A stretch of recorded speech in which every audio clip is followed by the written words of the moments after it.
The train hissed to a We stop in the can't middle keep of doing nowhere, this. Montana, It's too dust swirling dangerous. like a ghost around the single wooden platform. Eliza stepped down clutching her small suitcase and the photograph she'd memorized for 6 months. A clean-shaven man in a pressed suit, smiling gently beside a white picket fence. The man waiting for her wore a week's worth of beard, a sweat-stained hat pulled low, and boots cracked from years of honest work. His eyes were kind, but tired, and nothing like the picture. She felt her heart sink so hard she almost heard it hit the dirt. Before we begin, don't forget to subscribe to Gentle Heart, and leave a like and comment if this story touches your heart. Eliza had come all the way from a cramped Philadelphia row house because the letters promised safety, respect, and a quiet life.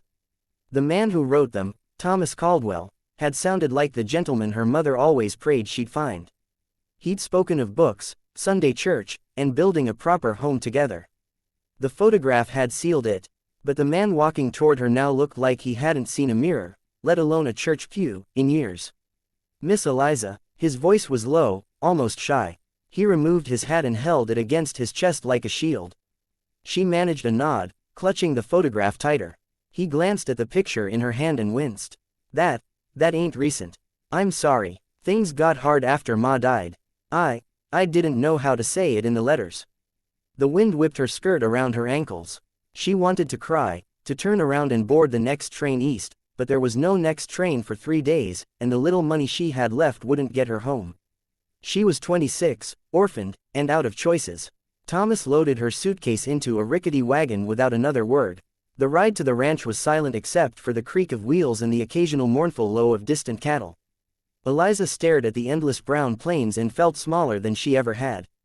The house, when they finally reached it, was worse than she feared, a sagging cabin with a leaky roof, laundry hanging stiff on the line, and a yard more dirt than grass.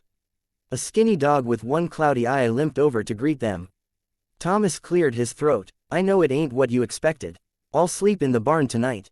You take the bed, tomorrow I'll buy you a ticket back if that's what you want. No hard feelings." He said it so plainly, so gently, that something cracked open inside her chest. That night Eliza lay on a mattress that smelled of smoke and loneliness and cried until there were no tears left. She thought of her mother's warning about pride, about kindness being more than pretty words on paper. She thought of the photograph burning a hole in her pocket. In the morning she found Thomas already up, trying to patch the roof with hands that shook from lack of sleep. The dog sat beside him, watching faithfully. Eliza rolled up her sleeves, took the hammer from his surprised fingers, and climbed the ladder herself. She didn't say much, just steadied the shingles while he nailed. When they finished, the roof still looked rough, but it no longer leaked over the kitchen table. That small act changed everything. Days turned into weeks. Thomas never pushed, never assumed. He left wildflowers in a tin cup by her plate every morning, little purple things he picked on his ride to check the herd. He read to her in the evenings from a tattered copy of Jane Austen he kept wrapped in oilcloth, stumbling over the long words but never skipping a page. He taught her how to milk the cow, how to mend a fence, how to listen to the land. And slowly, painfully, Eliza taught him too. She made him sit while she trimmed his beard with kitchen scissors, laughing through tears when he emerged looking 10 years younger. She starched his only good shirt until it stood up by itself. She wrote letters to the neighbors, widows and bachelors mostly, and soon the cabin filled with the smell of fresh bread and the sound of shy voices on Sunday afternoons. One October evening, snow dusting the mountains for the first time, Thomas found her on the porch wrapped in his old coat. "I kept that photograph," she said quietly, pulling it from her pocket. The gentleman in the suit looked like a stranger now. Thomas rubbed the back of his neck. "I was ashamed. After Ma passed and the bank took half the herd, I stopped believing I deserved anything soft or good. I thought if I sent a better picture, maybe someone would still take a chance on me." Eliza looked at him, at the man who rose before dawn to feed animals before himself, who gave the last of the coffee to the dog on cold mornings, who never once raised his voice even when the world kicked him again. "I didn't come here for a gentleman in a catalog," she whispered. "I came here running from a life that had none left. You gave me one, Thomas. Every single day you gave me one."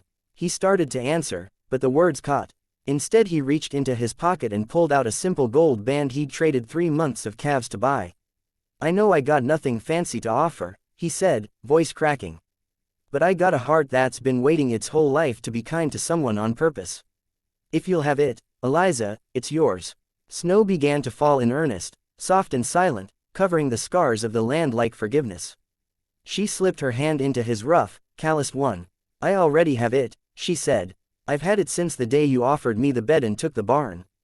Years later, travelers passing the ranch would slow their horses at the sight of white curtains fluttering in clean windows, flowers spilling from every bucket and crate, and two children chasing that same one-eyed dog through grass finally green and thick.